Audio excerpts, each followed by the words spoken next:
ಬಗ್ಗೆ ಛೀಮಾರಿ ಹಾಕಿ ನೀವು ದುರುದ್ದೇಶಪೂರಿತವಾಗಿ ರಾಜಕಾರಣ ಮಾಡ್ತಾ ಇದ್ದೀರಂತ ಹೇಳಿದ್ದು ಈ ದೇಶದ ಒಂದು ವ್ಯವಸ್ಥೆಗೆ ಹಿಡಿದಂಥ ಕೈಗನ್ನಡಿ. ಸಾಂವಿಧಾನಿಕ ಸಂಸ್ಥೆಗಳನ್ನು ದುರ್ಬಲಗೊಳಿಸುವುದು ಒಂದೇ, ಪ್ರಜಾಪ್ರಭುತ್ವದ ಕತ್ತನ್ನು ಹಿಸುಕುವುದು ಒಂದೇ. ಈ ದೇಶದಲ್ಲಿ ಪ್ರಜಾಪ್ರಭುತ್ವ ಇಲ್ಲ ಅಂತಂದ್ರೆ, ಸಾಂವಿಧಾನಿಕ ಸಂಸ್ಥೆಗಳ ಅವ್ರಿಗೆ ಸ್ವಾಯತ್ತತೆ ಸಿಗಲಿಲ್ಲ ಅಂತಂದ್ರೆ ಅತ್ಯಂತ ಕಷ್ಟದಾಯಕ ಪರಿಸ್ಥಿತಿಗೆ ಭಾರತ ಹೋಗುತ್ತೆ. ಇಲ್ಲಿ ಯಾರದೇ ವೈಭವೀಕರಣ ಮಾಡಕತ್ತಿಲ್ಲ, ಸಿದ್ದರಾಮಯ್ಯನವ್ರ ಬಗ್ಗೆ ಅಥವಾ ಮತ್ತೊಬ್ಬರ ಬಗ್ಗೆ ವೈಭವೀಕರಣ ಮಾಡಕತ್ತಿಲ್ಲ. ಆದರೆ ಒಂದು ಪ್ರತಿಪಕ್ಷವಾಗಿ, ವಿರೋಧ ಪಕ್ಷವಾಗಿ ಬಿಜೆಪಿ ಬರೀ ನಿರಾಧಾರ ಆರೋಪಗಳನ್ನು ಯಾಕೆ ಮಾಡಕತ್ತೈತಿ? ಯಾಕೆ ಹಿಂದುಳಿದವರ ಬಗ್ಗೆ ಅವರಿಗೆ ಈ ರೀತಿ ಪೂರ್ವಾಗ್ರಹ ಅನ್ನೋದನ್ನು ನಾವು ಪ್ರಶ್ನೆ ಮಾಡಬೇಕು. ಸಾಕಷ್ಟು ಉದಾಹರಣೆಗಳನ್ನು ನಾವು ನೋಡ್ಬೋದು. ಈಗ ಕೆಲವೊಂದು ಧಾರ್ಮಿಕ ವಿಷಯಗಳಿಗೆ ಬರೋಣ. ನಾನು ಸ್ವಲ್ಪ ಹಿಂದಕ್ಕೆ ಹೋಗ್ತೀನಿ, ತಮಗೆಲ್ಲ ಮಾಧ್ಯಮ ಮಿತ್ರರಿಗೆ ಅದರ ಒಂದು ವಿಷಯ ಗಮನಕ್ಕೆ ಐತಿ ಅಂತ ನಾನು ತಿಳ್ಕೊಂಡಿದ್ದೀನಿ. ಕಳೆದ ಬಾರಿ ಎಲೆಕ್ಷನ್ದಲ್ಲಿ, ಕಳೆದ ಬಾರಿ ಚುನಾವಣಾ ಹೊತ್ತಿನಲ್ಲಿ ಯಶಸ್ವಿಯಾಗಿ ಸರ್ಕಾರವನ್ನು ಮುನ್ನಡೆಸಿದ್ದಂಥ ಸಿದ್ದರಾಮಯ್ಯನವರ ಮುಂದೆ ಒಂದು ಧಾರ್ಮಿಕ ಘಟನೆ, ಒಂದು ಅಂಶ ಮುನ್ನೆಲೆಗೆ ಬಂತು. ವೀರಶೈವ ಲಿಂಗಾಯತ ಅನ್ನುವಂಥ ಎರಡು ವಿಭಿನ್ನ ಸಿದ್ಧಾಂತಗಳಂತ ಸೈದ್ಧಾಂತಿಕ ವಿಷಯಗಳು, ಧಾರ್ಮಿಕ ಸೈದ್ಧಾಂತಿಕ ವಿಷಯಗಳು. ಲಿಂಗಾಯತ ಪ್ರತ್ಯೇಕ ಧರ್ಮ ಆಗಕ್ಕೆ ಅರ್ಹ ಐತಿ, ಅದರಲ್ಲಿ ವಚನ ಸಂಪತ್ತು, ವಚನ ಸಾಹಿತ್ಯ ಐತಿ, ಒಂದು ಧರ್ಮವಾಗಲು ಇರುವಂಥ ಎಲ್ಲ ಅರ್ಹತೆಗಳು ಲಿಂಗಾಯತಕ್ಕೆ ಐತಿ ಅಂತ ಲಿಂಗಾಯತ ಮುಖಂಡರು ಸಿದ್ದರಾಮಯ್ಯನವರ ಹತ್ರ ತಾವೇ ತಾವಾಗಿ ಬಂದಾಗ ನೈಜ ಬಸವಣ್ಣನ ಅನುಯಾಯಿಯಾಗಿದ್ದಂಥ ಸಿದ್ದರಾಮಯ್ಯನವರು ಅವರ ಒಂದು ವಾದವನ್ನು ಒಪ್ಪಿದರು ಮತ್ತು ಲಿಂಗಾಯತ ಅನ್ನೋದು ಪ್ರತ್ಯೇಕ ಧರ್ಮ ಆಗಲಿಕ್ಕೆ ಅಡ್ಡಿ ಇಲ್ಲ ಅನ್ನುವಂಥ ಮಾತನ್ನು ಮಾಡಿ ಶಿಫಾರಸು ಮಾಡಿದರು. ಅದರಿಂದ ಏನಾಯಿತು? ಯಾವುದನ್ನ ಒಂದು ಕ್ರಾಂತಿಕಾರಕ ನಿರ್ಧಾರನ ಸಿದ್ದರಾಮಯ್ಯ ತಗೊಂಡಿದ್ರು, ಆ ಕ್ರಾಂತಿಕಾರಕ ನಿರ್ಧಾರದಿಂದ ಎಲ್ಲರ ದೃಷ್ಟಿಯಲ್ಲಿ ಅವರು ಖಳನಾಯಕರಾದರು, ಧರ್ಮ ವಿಭಜಕರಾದರು. ಎರಡು ಧರ್ಮಗಳನ್ನು ಹೊಡಿತಾರ, ಧರ್ಮ ವಿಭಜಕ ಸಿದ್ದರಾಮಯ್ಯ ಅನ್ನುವಂಥ ಒಂದು ಕಳಂಕವನ್ನು ಹೊತ್ಕೊಂಡು ಇದು ಕೂಡ ವ್ಯವಸ್ಥಿತ ಹುನ್ನಾರಾಗಿತ್ತು. ಎಲ್ಲರಿಗೂ ನಮಸ್ಕಾರ.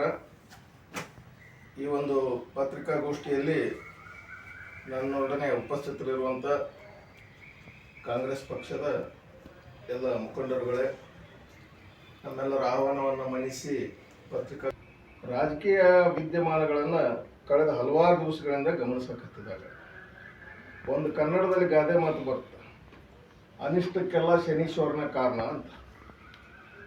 ಯಾವುದೇ ಒಂದು ಅವಘಡಗಳು ಸಂಭವಿಸಿದ್ರೆ ಯಾರನ್ನೋ ಒಬ್ಬರನ್ನ ದೃಷ್ಟಿ ಮಾಡಿ ಅವ್ರ ಬಗ್ಗೆ ಅಪವಾದ ಮಾಡುವಂಥ ಒಂದು ಪ್ರವೃತ್ತಿಯನ್ನು ರಾಜಕಾರಣದಲ್ಲಿ, ವಿಶೇಷವಾಗಿ ಭಾರತೀಯ ಜನತಾ ಪಕ್ಷದ ಕೆಲವು ಧುರೀಣರು ಮಾಡುತ್ತಾರೆ. ಅವರ ಗುರಿ ಸಿದ್ದರಾಮಯ್ಯನವರು, ಮುಖ್ಯಮಂತ್ರಿ ಸಿದ್ದರಾಮಯ್ಯನವರು.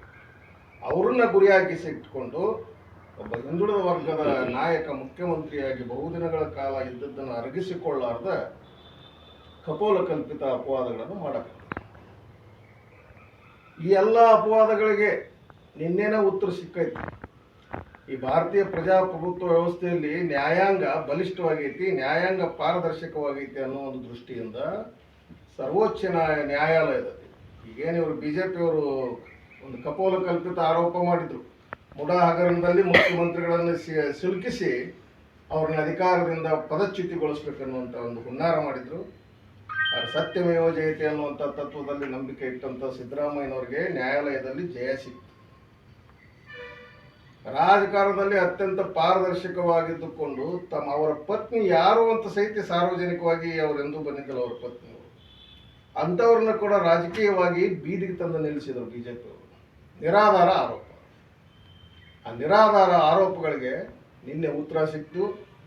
ಈ ದೇಶದಲ್ಲಿ ನ್ಯಾಯ ಸತ್ತಿಲ್ಲ ಅನ್ನುವಂಥ ಒಂದು ಉದಾಹರಣೆ ನಿನ್ನೆ ಸಿಕ್ಕಿದೆ. ನ್ಯಾಯಮೂರ್ತಿ, ಸರ್ವೋಚ್ಚ ನ್ಯಾಯಾಲಯದ ಮುಖ್ಯ ನ್ಯಾಯಮೂರ್ತಿ BR ಗವಾಯಿ ಅವರು ಹಾಗೂ ಇನ್ನೋರ್ವ ನ್ಯಾಯಮೂರ್ತಿಗಳ ದ್ವಿಸದಸ್ಯ ಪೀಠ ಬರೀ ಸಿದ್ದರಾಮಯ್ಯ ಮತ್ತು ಭೈರತಿ ಸುರೇಶ್ ಮತ್ತು ಸಿದ್ದರಾಮಯ್ಯನವರ ಧರ್ಮಪತ್ನಿ ನಿರಪರಾಧಿಗಳಂತಷ್ಟೇ ಹೇಳಿಲ್ಲದು. ಮತ್ತೊಂದು ಮಾತನ್ನು ಮಿತ್ರರು ಗಮನಿಸಬೇಕು. ಸಾಂವಿಧಾನಿಕ ಸಂಸ್ಥೆಗಳಾದಂಥ ED, CBI ಮತ್ತು IT ನೇರವಾಗಿ ಪ್ರಶ್ನೆ ಮಾಡಿತು ಸರ್ವೋಚ್ಚ ನ್ಯಾಯಾಲಯ.